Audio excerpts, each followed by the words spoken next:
నమస్కారం. మను కథలకు స్వాగతం. ఈరోజు మనం బెహరా వెంకట సుబ్బారావు గారు రచించిన యుగధర్మం అనే ఒక చక్కటి కథను విందామండి.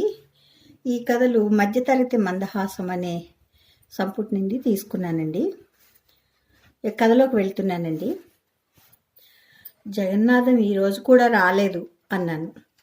1 తారీఖున పెన్షన్ తీసుకునేందుకు ట్రెజరీకి వచ్చాడు. చాలా నీరసంగా ఉన్నాడు. జ్వరం వస్తుంది అని చెప్పాడు అన్నారు శర్మగారు. ఏమాత్రం సులువుగా ఉన్న రాక మానడు అన్నారు సీతారామయ్య గారు.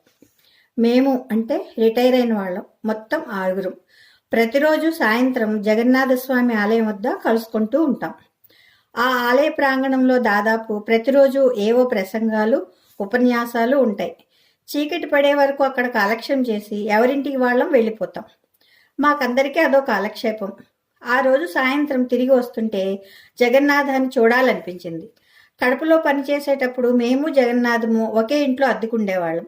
ఒకే కుటుంబంలో మసలేవాళ్ళం. ఆ తర్వాత అక్కడి నుంచి మాకు బదిలీలు అయ్యాయి. ఆశ్చర్యం ఏమిటంటే చాలా ఊళ్ళు తిరిగిన మేము ఆఖరిన కాకినాడలోనే రిటైర్ అయ్యాం. జగన్నాథం ఇంటి గుమ్మంలో 6 ఏళ్ల అబ్బాయి వారి మనవడు ఎదురయ్యాడు.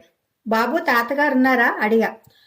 వండకి ఎక్కడికి వెళ్తారు విసుగ్గా అనేసి వీధిలోకి తురుమన్నాడు. ఆ అబ్బాయి జవాబుకి విస్తుపోతూ గుమ్మం ముందు నిలబడి ఉండిపోయా. తలుపులు వారగా వేసి ఉన్నాయి. పేరు పెట్టి పిలవడమా లేక తలుపు తోసుకుని లోనికి వెళ్ళడమా అని ఆలోచిస్తుంటే జగన్నాథం సతీమణి బత్తాయి తొక్కలు పారేయడానికి తలుపు తీసుకొని వీధిలోకి వచ్చింది. నన్ను చూసి గుమ్మంలోనే ఆగిపోయింది. జగన్నాథం ఉన్నాడా అమ్మా అడిగా. ఆమె ఒక అడుగు వెనక్కి వేసింది. లోనికి వెళ్ళడానికి ఖాళీ ఇస్తూ ఉన్నారు రండి అంది. గదిలో జగన్నాథం నులక మంచం మీద పడుకొని ఉన్నాడు. చాలా నీరసంగా ఉన్నాడు. మంచం కింద పళ్ళరసం తాగిన గ్లాసులు 2 మందు సీసాలు ఉన్నాయి. నన్ను చూసి కళ్ళతోటే పలకరించాడు. నీకు సుస్థిగా ఉన్నట్లు ఇప్పటి వరకు తెలియదు సుమి అన్న. 2 బత్తాయి పళ్ళైనా తీసుకువెళ్ళినందుకు సిగ్గుపడ్డాను. శక్తినంతటినీ కూడ తీసుకొని కూర్చోవాలని వ్యర్థ ప్రయత్నం చేశాడు. లేవద్దు అన్న. అక్కడే ఒక స్టూల్ అతని మంచానికి దగ్గరగా వేసుకొని కూర్చున్నా. ఏమిటి సుస్థి అడిగా. ఏదో సైగ చేశాడు. నాకు అర్థం కాలేదు. కొన్ని క్షణాలు నిశ్శబ్దంగా గడిచాయి. పక్క గదిలోంచి మాటలు వినిపించసాగాయి. పెద్ద మరిది గారు 3 నెలల నుంచి పంపించడం మానేశారు. చిన్న మరిది గారు మనీ ఆర్డర్ ఇంకా రాలేదు. 15వ తారీఖు వచ్చింది. ఆఖరి మరిది డబ్బు పంపకపోయాయి. ఉత్తరాలకైనా జవాబు రాయడు. ఇక్కడ ఎలా గడుస్తుంది అనుకుంటాడో. మాకు మాత్రం పిల్లా పీచు లేరా? పెద్ద కొడుకు అయినంత మాత్రాన అందరినీ పోషించాల్సిన బాధ్యత ఆయన ఒక్కరి మీదనే ఉందా? మీ అబ్బాయికి వేలకు వేలు జీతం వస్తుంది అనుకుంటున్నారా? విసుక్కుంటోంది జగన్నాథం కోడలు. రాంబాబు ఏవో ఇబ్బందుల్లో ఉండి ఉంటాడు. శేషు ప్రతి నెల 5వ తారీఖుకల్లా పంపించేవాడు. ఎందుచేతనో మరి ఇంకా పంపలేదు. క్యాంపులో ఉన్నాడేమో సర్ది చెప్పాలని ప్రయత్నిస్తోంది జగన్నాథం భార్య. ఉన్న బంగారం అంతా తమ్ముళ్ళకి చెల్లెళ్ళకి తగిలేశారు. పిల్లలు ఎదిగేసరికి వాళ్ళకి గోచిగుడ్డ కొనడానికి కూడా దిక్కులేదు. ఇప్పుడు మమ్మల్ని ఎలాగూ ఆదుకోరు. తల్లిదండ్రులు ఉన్నారన్న జ్ఞానం ఉండక్కర్లే. ఎవరో వచ్చారు. కొంచెం ఊరుకోమ్మా, మన గొడవలు ఎప్పుడు ఉన్నవే. తల్లి ధోరణి అరికట్టాలని ప్రయత్నించాడు జగన్నాథం పెద్ద కొడుకు. నువ్వు నోరు మూసుకుని అవతలికి వెళ్ళు కొడుకుని కసిరింది తల్లి.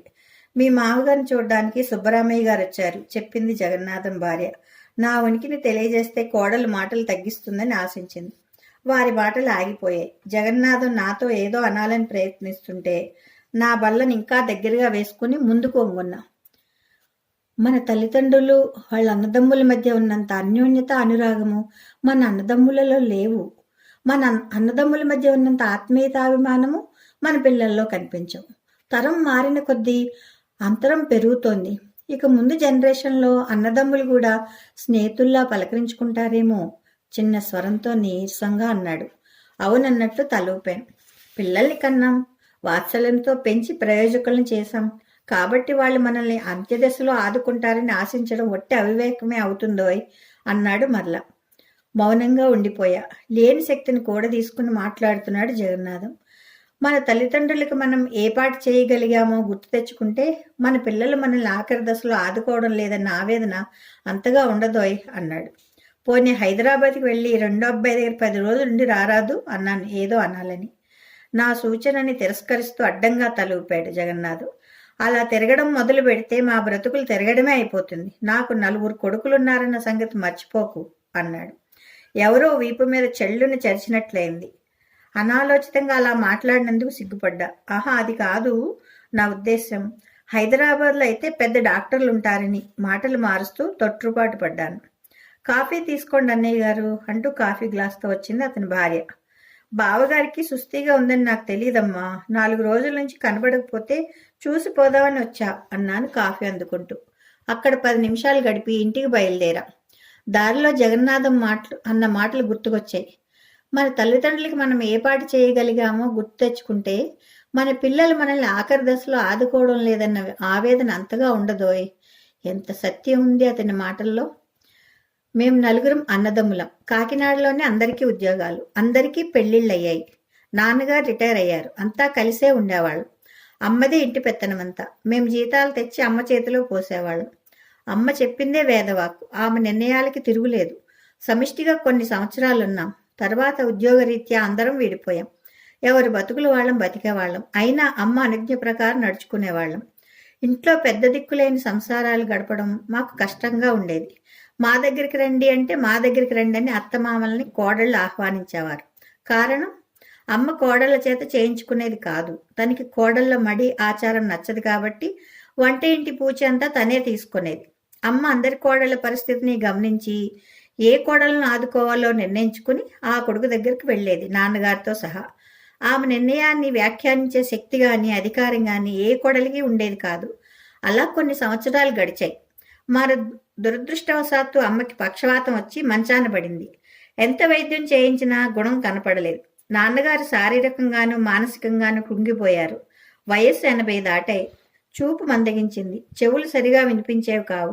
అత్తమామలకి సేవ చేయాల్సిన వంతు వచ్చింది కోడళ్ళకి. మా ఆఖరి చెల్లెలి కొడుకు బారసాలకి అందరం కలిసాం. కోడళ్ళు 4 సమావేశమై ఓ నిర్ణయానికి వచ్చారు. అత్తమామలు చెరేసి 3 నెలలు ఉంచుకోవడానికి ఒప్పందం కుదుర్చుకున్నారు. ఆ సంగతి తెలుసుకుని నాన్నగారు చాలా బాధపడ్డారు. ఈ వృద్ధాప్యంలో ఎక్కడో ఒక చోట నిలకడగా ఉంటేనే బాగుంటుందన్నారు. కానీ మేమేం చేయగలం? 4 కోడళ్ళకి ఏదో రకమైన ఇబ్బంది ఉంది. ఎక్కువ పిల్లలు ఒకరికి, డబ్బు చాలక ఒకరు, పిల్లల అనారోగ్యం ఒకరికి, భార్యకి సుస్థి ఇంకొకరికి. అత్తమామలకి ఏళ్ల తరబడి సేవ చేసే శక్తి ఓపిక ఏ ఒక్క కోడలికి లేదు. మీరంతా ఒట్టి భార్యా విధేయులురా అని ఘాటుగా విమర్శిస్తూ తన అసంతృప్తిని అసమ్మతిని తెలియజేసింది మా అక్క. మేమెవరం మాట్లాడలేదు. నా దగ్గర అమ్మని నాన్నని ఉంచుకోగలను. దానికి మీ బావగారు ఏ అభ్యంతరం చెప్పరు. కానీ లోకం మిమ్మల్ని ఆడిపోసుకుంటుంది. కొడుకుల చేతిలోనే తన ప్రాణం పోవాలని అమ్మ కోరుకుంటోంది అంది అక్క గద్గద స్వరంలో. అక్క మాటలు విని అమ్మ కంటతడి పెట్టుకుంది. మూగవేదన వ్యక్తం చేసింది. నాన్నగారు శూన్యంలో చూస్తూ ఉండిపోయారు. అయినా మేము నోరు కదపలేదు. 4 మౌనం పాటించాం. కోడళ్ల ఒప్పందం అమల్లోకి వచ్చింది. అమ్మ నాన్న 4 పిల్లల దగ్గర 3 నెలల చొప్పున ఉండేవారు. అలా కొన్ని సంవత్సరాలు గడిచాయి. మొదట అమ్మ, తర్వాత నాన్నగారు 2 సంవత్సరాల వ్యవధిలో పోయారు. ఆఖరి దశలో వారెంత ఆవేదన పడ్డారో మాకు తెలుసు. తీరని వెదకి గురి చేశాం. నాకు 3 కొడుకులున్నారు. ఉద్యోగం చేసి ఆస్తిని కూడబెట్టలేకపోయినా పిల్లలకి పెద్ద చదువులు చెప్పించాను. అదృష్టవశాత్తు అందరికీ మంచి ఉద్యోగాలే లభించాయి. మన పిల్లలే మన ఆస్తి అనుకొని తృప్తి పడేవాళ్ళం. పెద్దబ్బాయి హైదరాబాద్లో బ్యాంక్ ఆఫీసర్, రెండోవాడు శ్రీకాకుళంలో కాలేజీ లెక్చరర్, ఆఖరివాడు ఎలక్ట్రిసిటీ డిపార్ట్మెంట్లో జూనియర్ ఇంజనీర్. ఆఖరి అబ్బాయికి 5 ఏళ్ల క్రితమే పెళ్లి చేశాను. నేను సర్వీస్లో ఉండగానే వాడికి మా కాకినాడలో ఉద్యోగం అయింది. నేను రిటైర్ అయింది కాకినాడలోనే కాబట్టి ఆఖరి వాడి దగ్గరే ఉన్నాం. ఎవరికి బాదరబందీలు లేవు. ఎవరి సంసారం వాళ్ళు గడుపుకుంటున్నారు. అందరికీ పిల్లలున్నారు. అయితే పెద్ద సంసారాలు మాత్రం కావు. నా పెన్షన్లో పాలవాడికి డబ్బు ఇస్తూ ఉంటాను. అది వద్దంటాడు మా అబ్బాయి. మీ పెన్షన్ మీ స్వంత ఖర్చులకు ఉంచుకోమంటాడు. ముత్యాలాంటి 3 పిల్లల్ని కన్నావోయ్ అని జగన్నాథం అంటూ ఉంటే నాకు గర్వంగానే ఉంటుంది. ఆ రోజు ఇంటికి చేరేసరికి బాగా రాత్రి అయింది. నా భార్య విశాల మనవడికి అన్నం తినిపిస్తోంది. అబ్బాయి రఘు ఆఫీస్ నుంచి వచ్చి బజారుకి వెళ్ళాడు. మేమిరువురము కలిసి భోజనం చేయడం అలవాటు. పంచ మార్చుకుని వాల్ కుర్చీలో కూర్చున్నా. పెద్దబ్బాయి ఉత్తరం రాశాడండి అంది విశాల. ఏమని రాశాడు అడిగా. ఉత్తరం చదవలేదు, సుగుణ చెప్పింది అంది. వీధిలో పాలు పోయించుకుని లోనికి వస్తున్న కోడలు సుగుణని అడిగాను. ఏమమ్మా పెద్దవాడు జాబు రాశాట? రాశారండి జవాబు చెప్పి వంటగదిలోకి వెళ్ళిపోయింది. అంతా కులాసాయేనా? ఏమి రాశాడు? ఉత్తరం ఎక్కడుందే అడిగింది విశాల. ఉత్తరం అక్కడే టేబుల్ మీద పెట్టి ఉంచారు చూడండి, వంటగదిలో నుంచి సమాధానం ఇచ్చింది. కుర్చీలోంచి లేచి టేబుల్ సొరుగు వెతికి చూసా. ఎక్కడా కనపడలేదు. అంతలో అబ్బాయి రఘు వచ్చాడు. పెద్దన్నయ్య రాసిన ఉత్తరం ఏదిరా అడిగింది విశాల. అవునమ్మా రాశాడు, అక్కడే రేడియో దగ్గర టేబుల్ మీద పెట్టానే చెప్పాడు బట్టలు మార్చుకుంటూ. ఆ ఉత్తరం ఎంత వెదిగినా కనపడలేదు. విసుగెత్తి ఊరుకున్నాం. రాత్రి భోజనం చేస్తూ మరలా అడిగా, ఏం రాశాడురా మీ పెద్దన్నయ్య? ఏం లేదు, మామూలు సంగతే అన్నాడు. మీ వదిన పిల్లలు అంతా బాగున్నారా ఆతృతగా అడిగింది విశాల.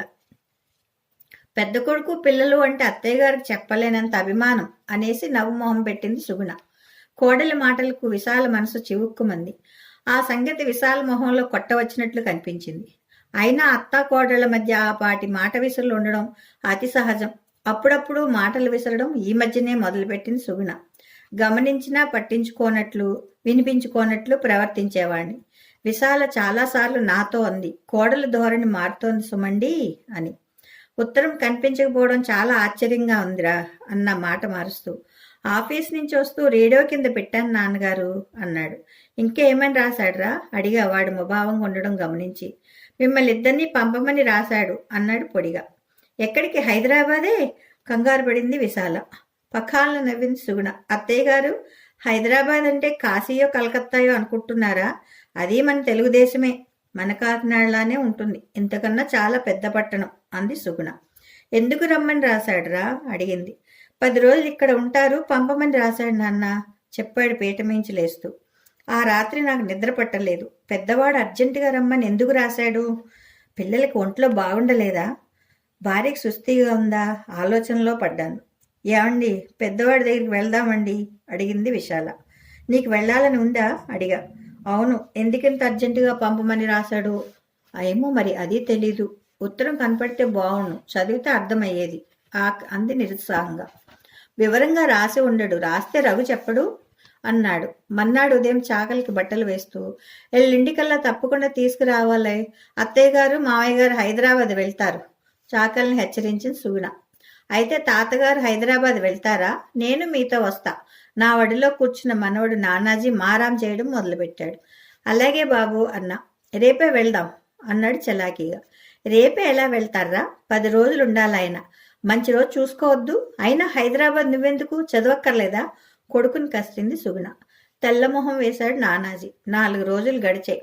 మీరెప్పుడు బయలుదేరుతున్నారో టెలిగ్రామ్ ఇస్తే స్టేషన్కి వచ్చి తీసుకువెళ్తానని అన్నయ్య రాశాడు చెప్పాడు రఘు. ఎల్లుండి పంచమి బుధవారం బాగుంది, గోదావరి ఎక్స్ప్రెస్లో వస్తున్నట్లు టెలిగ్రామ్ అన్న. సికింద్రాబాద్ స్టేషన్కి పెద్దబ్బాయి భాస్కరం వచ్చాడు.